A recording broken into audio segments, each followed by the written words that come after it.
Have you ever caught a glimpse of yourself in the mirror?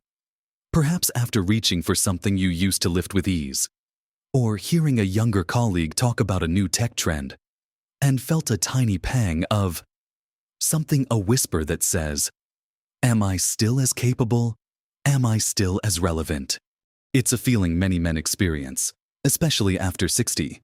The world seems to shift, roles change, and sometimes, without even realizing it, we start to measure our worth by old yardsticks that no longer fit. We might feel a quiet sense of being less than. Not because we are, but because the narrative around aging often tells us we should be. It's a painful reality, this creeping doubt. But there's a profound secret to reclaiming your full, vibrant self.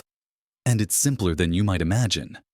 In this conversation, we're going to explore powerful shifts in perspective and practical, empowering habits that will not only help you shed that feeling of being less than, but truly embrace this chapter of your life with newfound confidence and purpose. We'll talk about how to redefine strength, how to connect in meaningful ways, how to keep your mind sharp, and how to discover the immense value you still bring to the world.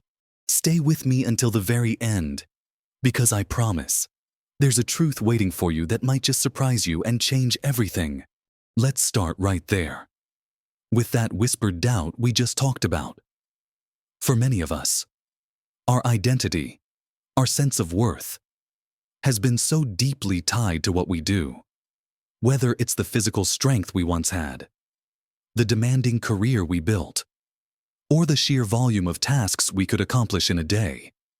When those things naturally evolve or even recede with age, it can feel like a part of us is lost. But what if I told you that the very definition of strength and purpose expands, rather than shrinks? As we get older, this isn't about denying the natural changes that come with age. It's about understanding that true strength isn't just about lifting the heaviest weight or working the longest hours. It's about resilience, about wisdom, about the quiet power of experience. Think about it. You've navigated decades of life, faced challenges, made tough decisions, and accumulated a wealth of knowledge that a younger person can only dream of. That, my friends, is a profound kind of strength.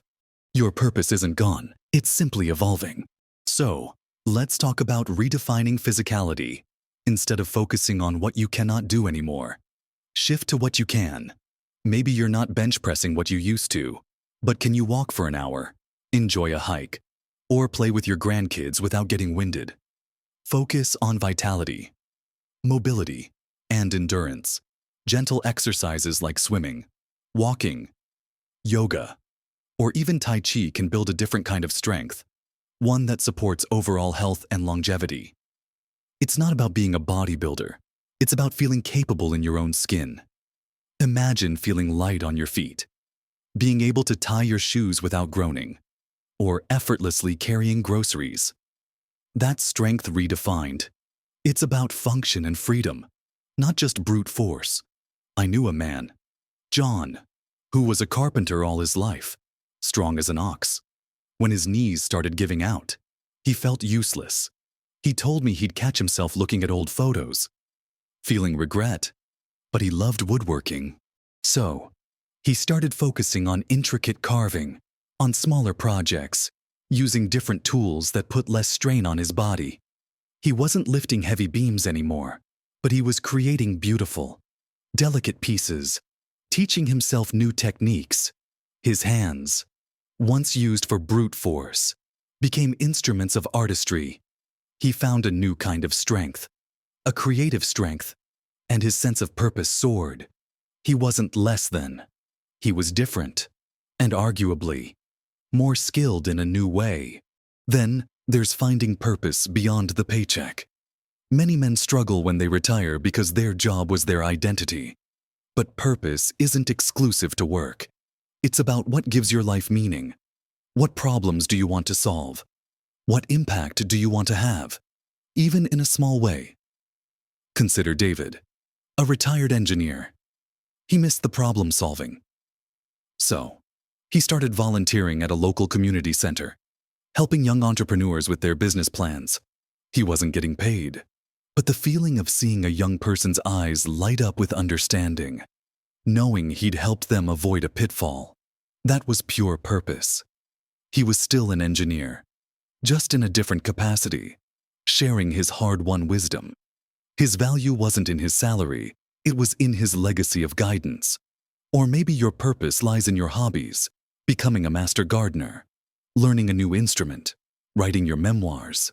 It could be in your family, being an active, engaged grandfather, a supportive husband, a wise elder. Purpose is personal, and it often deepens and broadens as you step away from the daily grind. It's about giving, creating, nurturing, or exploring. The key is to actively seek it out, to look at the landscape of your life now and ask, where can I best apply my unique blend of experience, energy, and wisdom? It's a shift from what defines me to what can I contribute now.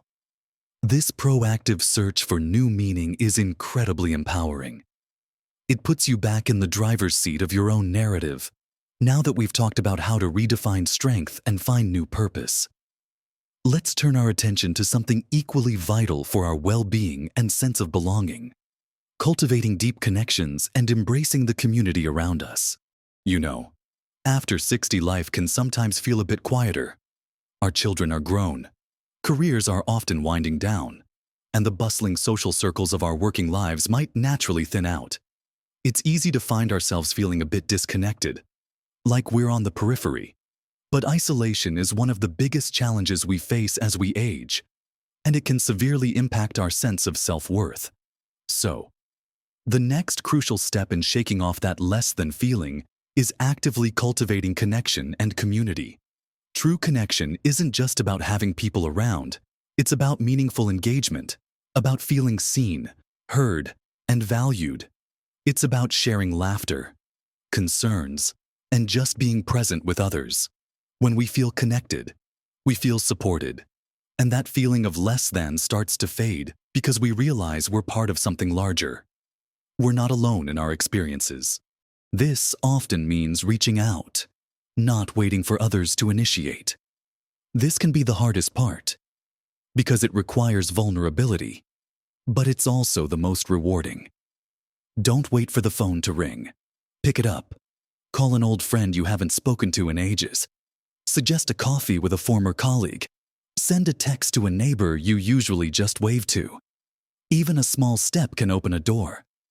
Think of Frank, who felt incredibly lonely after his wife passed. He used to be very social, but grief had made him retreat. His son kept encouraging him to join a local walking group. Frank resisted for months. Finally, he gave in. He showed up, walked in silence for a while. But then someone made a joke, and he found himself laughing. Soon, he was meeting them for coffee after walks, sharing stories about their lives, their families.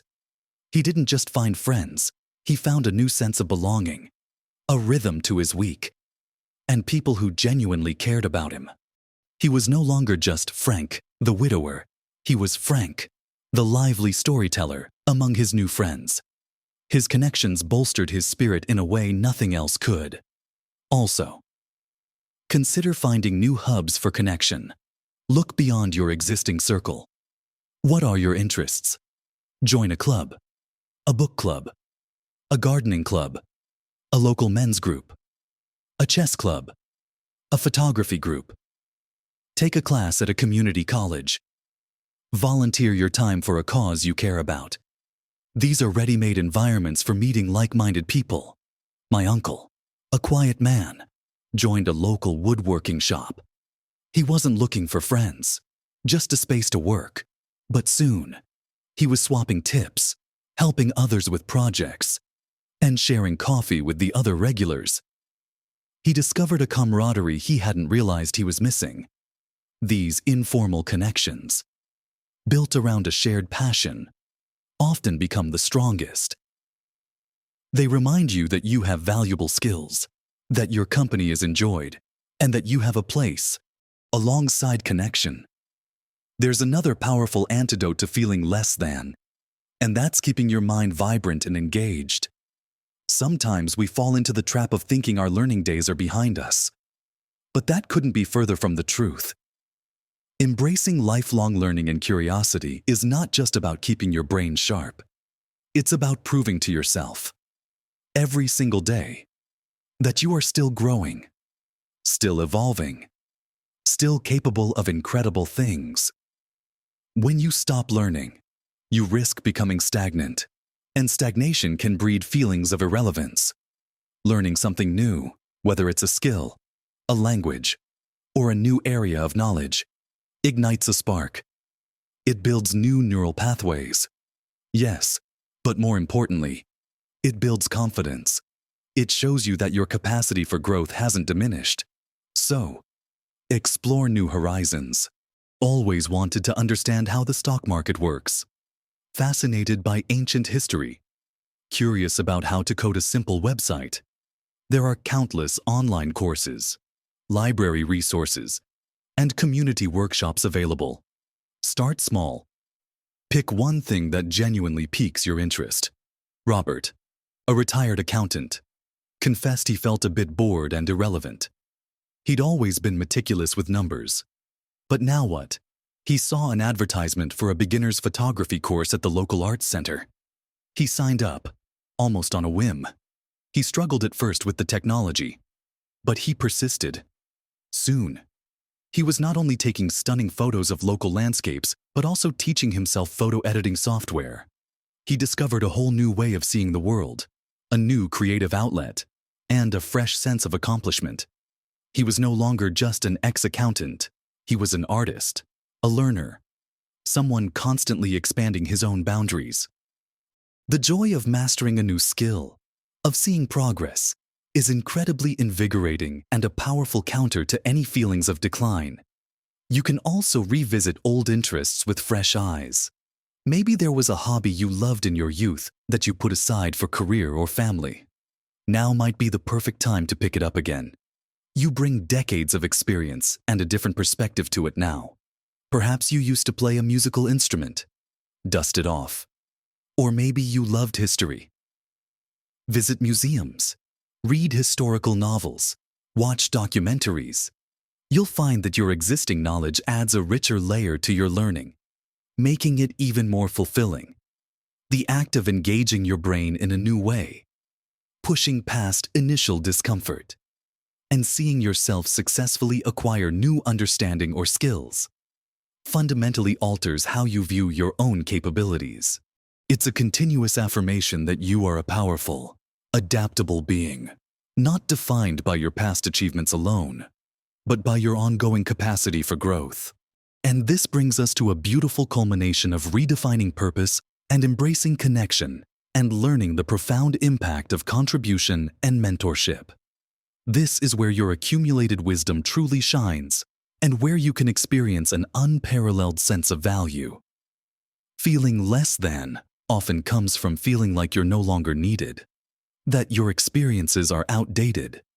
But the truth is, your life experience is a treasure trove.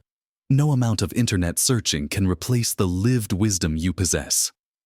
Sharing that wisdom, contributing to others' growth, or simply giving back to your community is one of the most powerful ways to affirm your own worth. So, share your expertise. You've built a career, raised a family, navigated countless life challenges. You have skills and insights that younger generations desperately need. Look for opportunities to mentor. This could be formally through a mentorship program, or informally by offering advice to younger colleagues, family members, or even neighbors. Imagine Michael, who spent 40 years in construction. He retired, and while he enjoyed his newfound free time, he felt a void. His nephew was starting his own small contracting business and came to Michael for advice on bidding jobs. Michael, initially hesitant, soon found himself spending hours with his nephew, sharing tips on managing clients, avoiding common pitfalls, and even looking over blueprints. He wasn't physically building anymore, but he was building something even more significant: his nephew's future. The look of gratitude in his nephew's eyes, The reports of successful projects filled Michael with a purpose and a sense of pride that was far richer than any paycheck. He realized he wasn't just retired, he was a mentor, a guide, a source of invaluable experience. This act of giving his wisdom freely reminded him of his profound capabilities and relevance. You can also volunteer your time. There are countless organizations, charities, and community initiatives that would greatly benefit from your time and experience.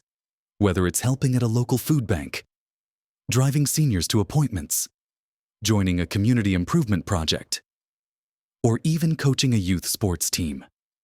Contributing your time is a tangible way to make a difference. Paul, a former teacher, felt a loss of meaning after retirement. He missed the classroom. He started volunteering at a local literacy program, helping adults learn to read.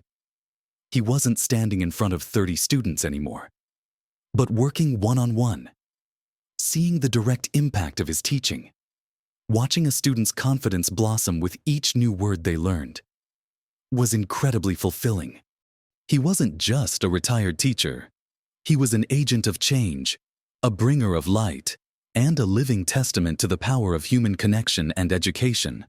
This direct impact on another's life is a potent antidote to any feeling of being less than because it proves, unequivocally, your immense value. As we wrap up this exploration of how powerful these shifts can be, let's talk about perhaps the most crucial step of all: embracing a fundamental shift in how you see yourself. Day in and day out, we've walked through redefining our sense of strength and purpose beyond the old definitions, about the invigorating power of new connections, and the profound satisfaction that comes from continued learning and generously sharing our accumulated wisdom. Each of these steps is a powerful antidote to that gnawing feeling of being less than. But there's one more piece to this puzzle. Perhaps the most tender and transformative of all. It's about how we talk to ourselves, how we treat ourselves, and how we learn to genuinely appreciate the unique man staring back at us in the mirror, exactly as he is right now. This is about practicing self-compassion and mindful living. For men, especially those of our generation, self-compassion can feel like a foreign concept. We were often taught to be tough, to push through, to not show weakness. But self-compassion isn't weakness. It's a profound strength. It's about treating yourself with the same kindness, understanding, and acceptance you would offer to a dear friend facing a struggle. It means letting go of the constant comparison to your younger self or to others, and instead, embracing the richness of your own unique journey. Mindful living, then, is about truly inhabiting the present moment, appreciating what is, rather than dwelling on what was or what might be. So, release the comparison trap. This is perhaps the biggest culprit in fostering that less than feeling. We look at an old photo, remember a younger version of ourselves, and immediately judge our current self as diminished. Or we compare ourselves to a peer who seems to be doing better. This is a losing game. Your journey is yours alone. George, a meticulous planner, found himself constantly replaying past career decisions, wondering if he could have done more, earned more, achieved more. He was stuck in a cycle of regret and comparison to his former high-achieving self. He started practicing a simple exercise whenever he caught himself comparing or regretting. He would gently acknowledge the thought, then consciously shift his focus to something he was grateful for right now. A warm cup of coffee, the sun on his face, a good conversation with a friend. This wasn't about denying his past, but about choosing to anchor himself in the present, where his power truly lay. He began to appreciate the quiet strength he possessed today, not just the outward successes of yesterday. He learned to be kind to the man he was now, realizing that this man, with all his experiences, was valuable and whole. Also, embrace imperfection and change. Life is a constant process of change.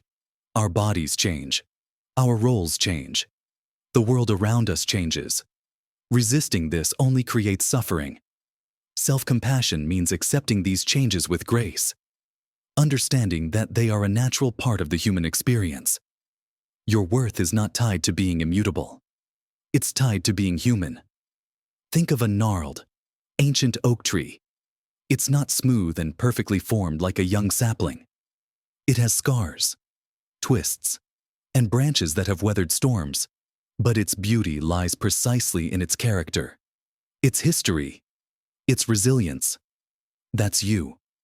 Your lines, your stories, your experiences are your unique marks of strength and character. When you start to see yourself not as decaying, but as seasoned, as rich with history, that less than feeling simply has no room to exist. Finally, engage in small acts of joy and self-care. This isn't selfish, it's essential. What brings you genuine, simple pleasure? Is it listening to music, spending time in nature, enjoying a favorite meal, reading a good book, or simply sitting in quiet contemplation? Make time for these things regularly. They nourish your soul and remind you that you are worthy of joy. Arthur, a pragmatic man, thought self-care was for others, but he'd been feeling low. A friend suggested he try bird watching, something he'd dismissed as silly. He borrowed a pair of binoculars and went to a local park. The first few times, he saw nothing special. But then, one morning, he spotted a vibrant blue jay, perched so close he could see its intricate feathers. He felt a moment of pure, unadulterated awe and peace. This simple act, this mindful observation of nature, became his daily ritual. It wasn't about achieving anything. It was just about being and finding beauty. These moments of quiet joy accumulated, slowly but surely shifting his overall outlook from one of quiet dissatisfaction to one of gentle contentment. He learned that true strength also includes the capacity for quiet appreciation and self-nurturing. So, what we've truly talked about today is a powerful transformation from within. It's about shifting your mindset from viewing aging as a decline to seeing it as an evolution, a deepening, a broadening of who you are. It's about redefining your strength not just in muscle, but in resilience and wisdom. It's about embracing connection and building new bridges, understanding that you are never truly alone. It's about keeping your mind alive with curiosity and the thrill of new learning. And it's about recognizing the incredible, invaluable contribution your life experience holds for others. Most importantly, it's about looking at yourself with genuine kindness, letting go of outdated comparisons, and simply allowing yourself to be the magnificent, complex, and deeply worthy man you are right now. Remember, every single step we've discussed, no matter how small, is a step towards a more confident, purposeful, and joyful you. You are not less than. You are a masterpiece in progress, unfolding with each passing year. I genuinely want to hear from you. Which of these ideas resonated most deeply? What's one small change you're going to make to shed that less than feeling? Share your thoughts and experiences in the comments below. Your insights could be exactly what another man needs to hear. And if you found this conversation helpful, please give this video a thumbs up. It tells me to create more content like this. And don't forget to subscribe to the channel and hit that notification bell so you don't miss our next conversation on living your best life at every age. You are powerful, you are relevant, and your journey is far from over. Go out there, embrace your unique value, and live your very best life, today and every day.